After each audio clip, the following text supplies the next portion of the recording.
Everybody wants some. Middle finger in the air, no fist pump. And me, Shawnee Wiz, got the bitch jumping. Assalamualaikum warahmatullahi wabarakatuh. Halo teman-teman semua, bagaimana kabarnya? Saya harap kabar teman-teman semua baik-baik saja. Kata orang, tak kenal maka kenalan.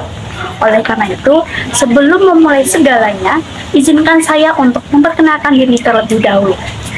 Perkenalkan, nama saya Sanita Rahmanintias dengan NIM 235221070 dari kelas AKS 2B.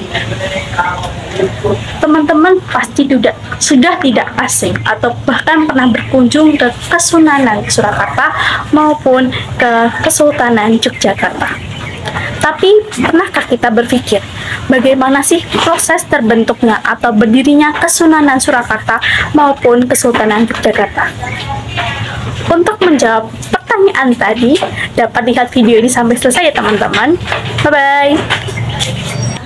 Perjanjian Giyanti dan terbelahnya Jawa. Perjanjian Giyanti merupakan peristiwa besar yang terjadi di masa silam.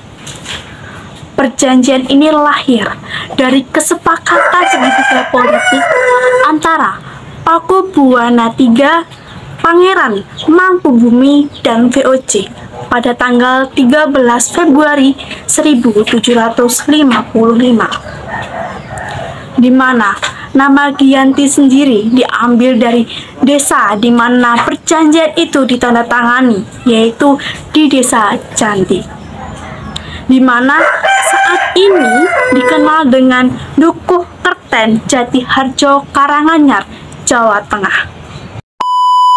Di masa silam, perjanjian Giyanti dibuat untuk meredam api konflik yang telah terjadi berlarut-larut.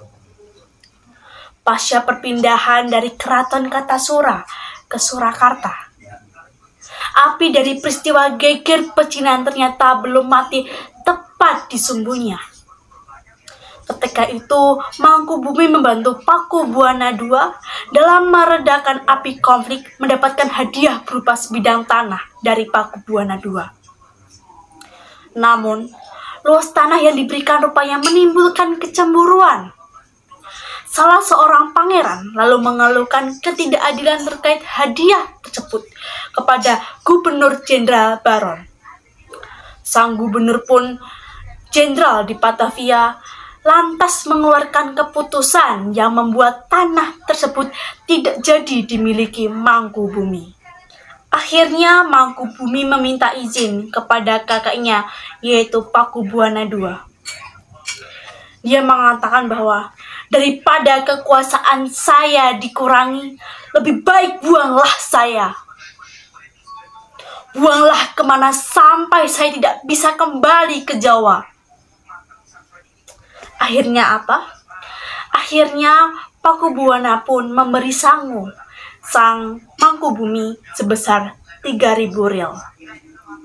Lalu Pakubuwana II mengatakan bahwa ini untuk jatah makan anak buahmu, silahkan pergi. Setelah kejadian itu, malamnya pun Mangkubumi pergi. Sejak itulah pecah perang Mangkubumen. Puluhan ribu prajurit baik dari VOC maupun Jawa tewas dalam pertempuran. Perlawanan ini mendorong Gubernur VOC untuk Jawa Utara, Nicholas Harting, mengambil sikap. Untuk menyelamatkan daerah operasionalnya secara tertutup, Harting melakukan perundingan dengan Pangeran Mangkubumi.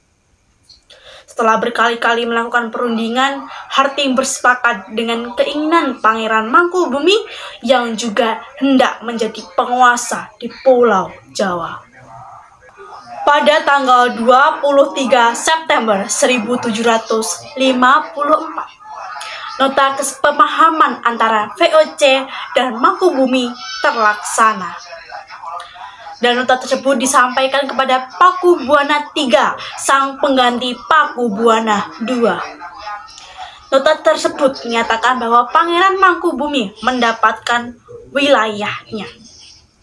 Pada 4 November 1754, Pakubuwana III menyatakan persetujuannya terhadap hasil perundingan Gubernur Jawa Utara dengan Mangkubumi tersebut.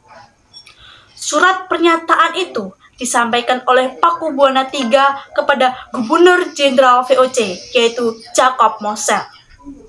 Kesepakatan ini mendorong terjadinya sebuah perjanjian besar yang ditandatangani di Desa Giyanti, beberapa kilometer di sebelah timur Surakarta. Penandatanganan perjanjian Giyanti ini menjadi pangkal dari terbelahnya tanah Jawa menjadi dua bagian atau yang dikenal dengan istilah Palihan Nagari.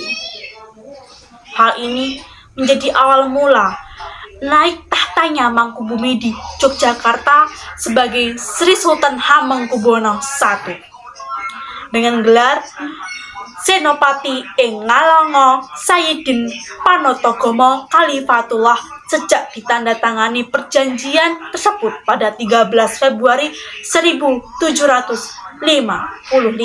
Lalu 2 hari kemudian, tepatnya pada tanggal 15 Februari 1755, ada pertemuan untuk meneruskan pembagian aspek atribut-atribut keraton seperti keris yang menjadi pusaka raja, di mana keris itu diserahkan kepada Sultan Hamengkubuwono I. Proses pembagian wilayah dan juga aspek-aspek lain seperti bahasa mengalami proses panjang yang berjalan dengan seiring waktu. Perjanjian Giyanti yang tidak merinci pembagian wilayah pada gilirannya menimbulkan rentetan-rentetan peristiwa. Pembagiannya sengaja diacak. Sepertinya ya. Diacak guys, pembagiannya itu diacak gitu. Jadi banyak wilayah yang tumbang tindih satu sama lain. Ada beberapa nih ya, wilayah Jogja di sekelilingi wilayah Solo. Ada pula wilayah Solo di sekelilingnya adalah wilayah Jogja. Sehingga apa? Sehingga mengakibatkan kecenderungan untuk konflik di antara dua kerajaan itu. Konflik terus guys, konflik. Sementara itu, pasca perjanjian Giyanti, Raden Mas Said atau Pangeran Sambernyawa yang dahulu membantu Mangkubumi masih terus melakukan pemberontakan. Seperti halnya Mangkubumi, Pangeran Sambernyawa yang juga merupakan keturunan Pakubuwana turut menuntut hak sebagai penguasa wilayah. Dalam gerakannya pada Oktober 1755, Pangeran Sambernyawa berhasil mengalahkan satu kelompok pasukan VOC. Kemudian pada Februari 1756, ia juga hampir membakar keraton yang baru saja dibangun di Yogyakarta. Setelah perang bertahun-tahun, VOC akhirnya menyudahinya dengan penandatanganan perjanjian Salatiga pada tahun 1757. Perjanjian ini membuat tanah Jawa kembali terbagi. Pada perjanjian ini disepakati bahwa Pangeran Sambernyawa mendapat sebagian dari wilayah Kasunan Surakarta dengan wilayah kekuasaan yang dikenal sebagai Kadipaten Mangkunegaran. Pangeran Sambernyawa berjatah tahta dengan gelar Kanjeng Gusti Pangeran Adipati Arya Mangkunegara Lelena Jaya Miseso Senopati ing Alanga Satria Raga Mataram ing Nagari Surakarta Adiningrat. Ternyata guys, keterbelahan Jawa ini kemudian hari belum berhenti. Pada 1813, di masa Gubernur Jenderal Thomas Raffles dari Kerajaan Inggris, Kesultanan Yogyakarta juga terbelah dengan lahirnya Paku Alaman. Dengan demikian, tanah Jawa kemudian memiliki 4 wilayah pemerintahan. Masing-masing tumbuh dengan perbedaan model dan orientasi politik. Hal ini pun mengantarkan Jawa pada rupa yang beragam. Dinamika politik yang digerakkan oleh angin revolusi pada masa pertengahan 1940-an membuat masing-masing mengalami nasib yang berbeda. Hal ini berujung pada perbedaan status hingga hari. Di masa Republik Indonesia, Kesultanan Surakarta dan Kadipaten Mangkunegaran menjadi situs cagar budaya. Sementara itu, wilayah Yogyakarta yang di dalamnya juga terdapat Paku Alaman menjadi daerah istimewa. Bagaimana teman-teman setelah melihat video ini dari awal sampai akhir? Apakah sudah terjawab pertanyaan yang saya sampaikan di awal tadi? Silakan bisa dijawab. Oke teman-teman, tak terasa kita sudah di penghujung video. Sebelum penutupan, izinkan saya untuk berpantun terlebih dahulu. Mbak Rene ke pasar bersama Rini. Di tengah jalan ketemu seorang mu'alaf. Cukup sekian yang dapat saya sampaikan hari ini. Kurang lebihnya saya mohon maaf. Terima kasih. Wassalamualaikum warahmatullahi wabarakatuh.